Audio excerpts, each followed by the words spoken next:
report that wanted, it was Gary Abishon that brought it up about texting while driving. He wanted to do legislation on it this past year. Personally, I think it should come up again. Yeah, but it failed, you know. If you were elected sheriff in your first 100 days, what would you do? Immediately, you're going to see a restructuring of the department within the first 100 days. I'm trimming out all the top fat. Right now, we have a handful of administrative, what do we have, majors that, you know, $100,000+ a year salaries. What is there, 5, 6 of them? There's no need for that many. Colonels and a irrelevant rank, and they're at $100,000+ a year salary as well. I'm going to trim that fat out.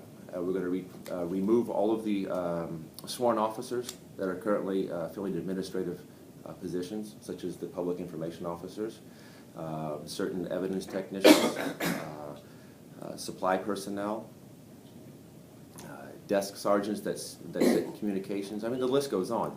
We're going to take those deputies, we're going to return them back to the street.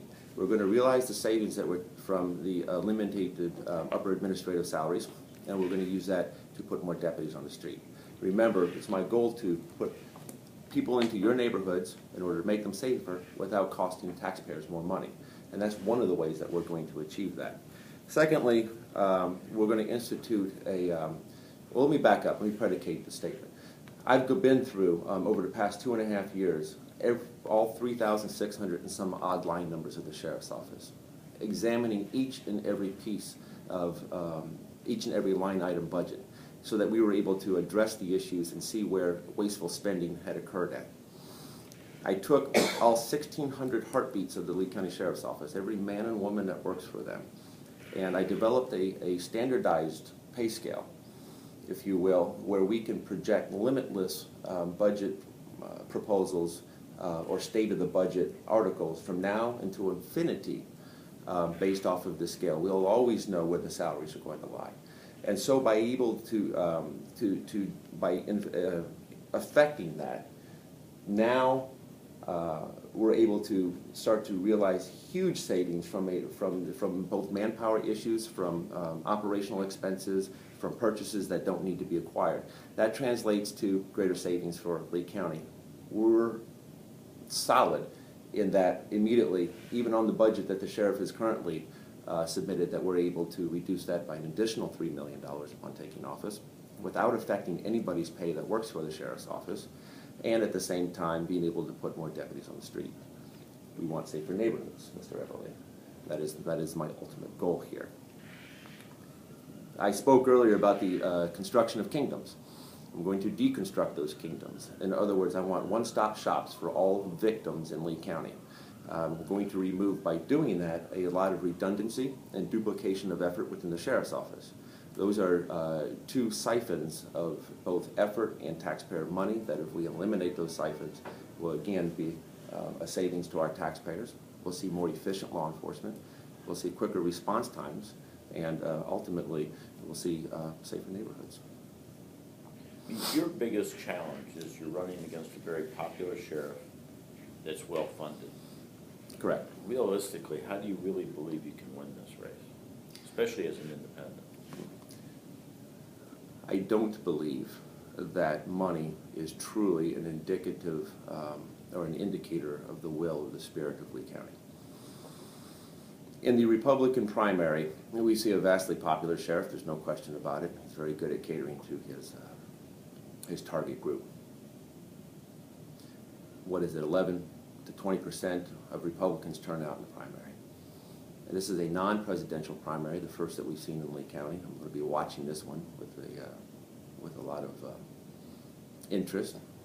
However, as we move into the general election, everybody can vote for whatever they want. So the people that have never had a voice in the general election before do now. Let's not forget that there is 160,000 Republicans in Lee County. Not all of them agree with the stance that the sheriff has. There is 110,000 Democrats in this county. A lot of them that don't agree with what the sheriff stands for or what he's done.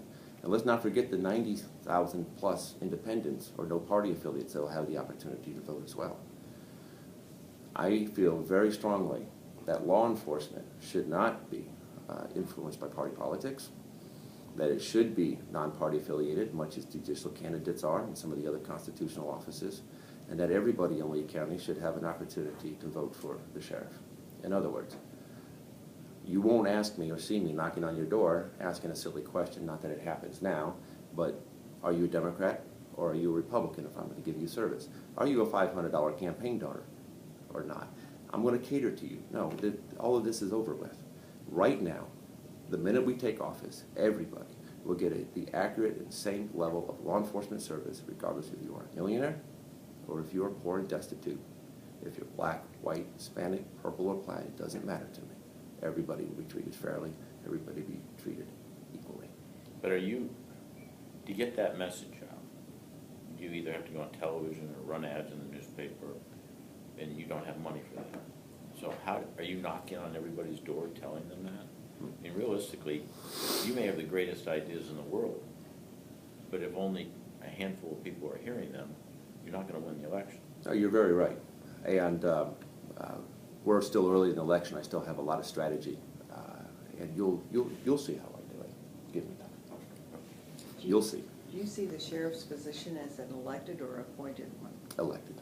Okay. We are the will of the people. The sheriff is the will of the people, and let their will be heard. We're in the last few minutes of the interview. Are there any final questions before we conclude?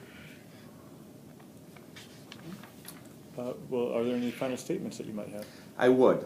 Just one thing that I want to address for all of us, and I mentioned this in the beginning, as part of our initiative to make our safer neighborhoods, in order to provide the law enforcement needs that the community needs, we have to sustain or create a sustainable economy.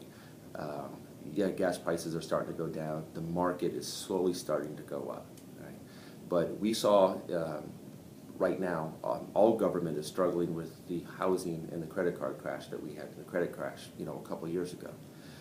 Our industry in Lee County, if we want to even label it an industry, is tourism. And that is our last really true area of generating our tax base. That and realty. Realty is recovering, but our tourism is still very important to us.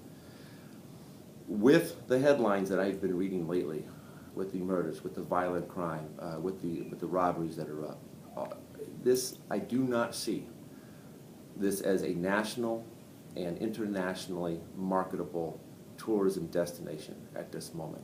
And if our tourism industry in Lee County collapses, it's going to be devastating. It's going to destroy Lee County as we know it. It is a focus of mine to create a pristine atmosphere and to increase our worldwide and our national market for tourism, for realty, for retirement, for a destination place for the world and for the United States of America. We do that by being able to present a safe image, a clean image.